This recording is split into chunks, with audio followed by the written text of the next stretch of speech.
Oi, gente. Eu hoje recebi vários amigos novos do Mundo Psi no Facebook. Eu estou muito contente. A maioria é de origem hispânica. Eu queria, então, já que eles vão começar a receber as postagens, relembrar para todos nós. Nós estamos estudando os écrits do Lacan. Nós já vimos variantes do tratamento padrão, já vimos o estádio do espelho, do sujeito, enfim, em questão, e agora estamos atravessando o discurso de Roma, que é função e campo da fala e da linguagem e da fala e da palavra em psicanálise. Ou da linguagem, sei lá, o problema é que a tradução é que saiu diferente. Função e campo da fala e da linguagem em psicanálise.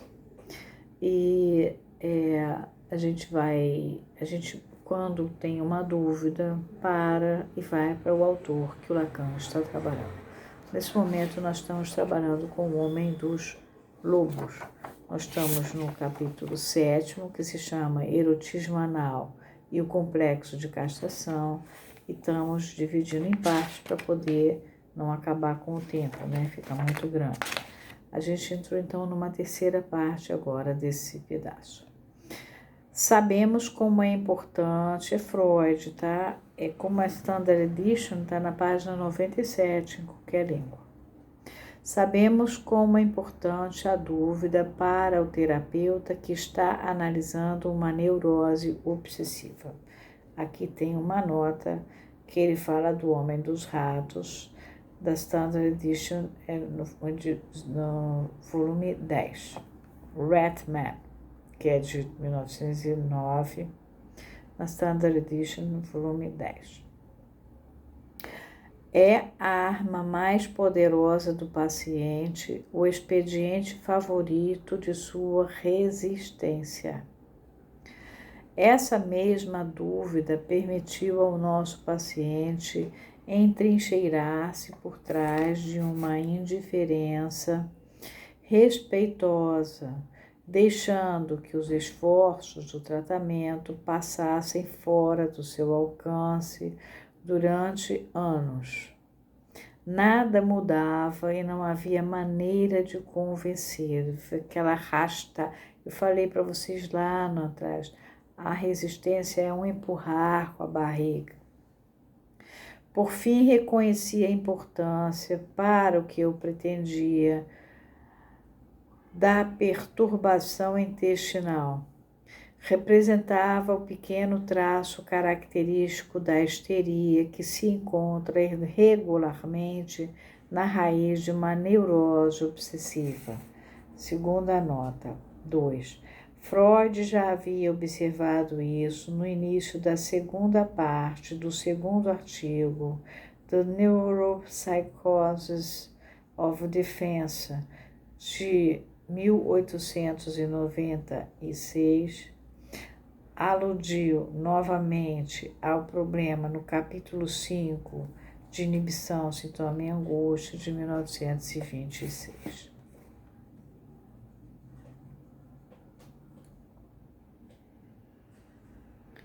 Prometia ao paciente uma recuperação completa da sua atividade intestinal e, por meio dessa promessa, tornei manifesta a sua incredulidade. Tive então a satisfação de ver a sua dúvida murchar à medida em que, no decorrer do trabalho, seus intestinos começaram, como órgãos histericamente afetados, a entrar na conversa. Outra nota, esta frase, mitsprechen, remete aos estudos sobre a histeria, que está na Standard, volume 2, página 354. E, em poucas semanas, recuperaram o seu funcionamento normal, após tão longo período de perturbações. Volto agora à infância do paciente, a uma época na qual era impossível que as fezes pudessem ter sido para ele o significado, ter tido para ele o significado do dinheiro.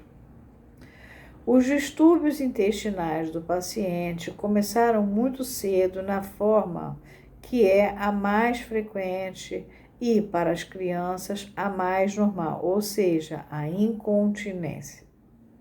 Estaremos certamente com a razão, no entanto, ao rejeitar uma explicação patológica dessas ocorrências prematuras e ao considerá-las apenas como uma evidência da intenção do paciente de não se deixar perturbar ou reprimir no prazer ligado à função da evacuação.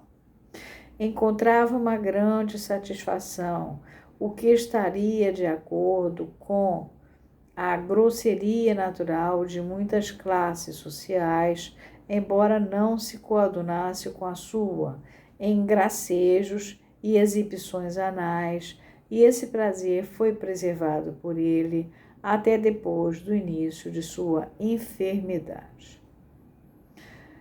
Aqui o Freud fala assim, mas eu vejo relato na clínica de histórias de crianças que, inclusive, de adultos que relatam, na infância, passar fezes no corpo. Relatam também, tanto meninos como meninas, a noção da sujeira do dinheiro e da ideia do dinheiro, exatamente não por serem obsessivos ou histéricos, mas por estarem atravessando essa fase onde a libido está na região anal. Então, durante o período da governanta inglesa, aconteceu muitas vezes que ele e sua nania, que é a babá, tiveram que compartilhar o quarto com essa detestável senhora. Não gostava da governanta, vocês lembram?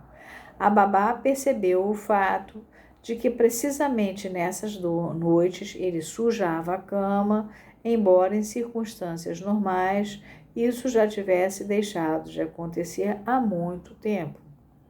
Ele não se mostrava de forma alguma envergonhado. Era uma expressão de desafio contra a governanta.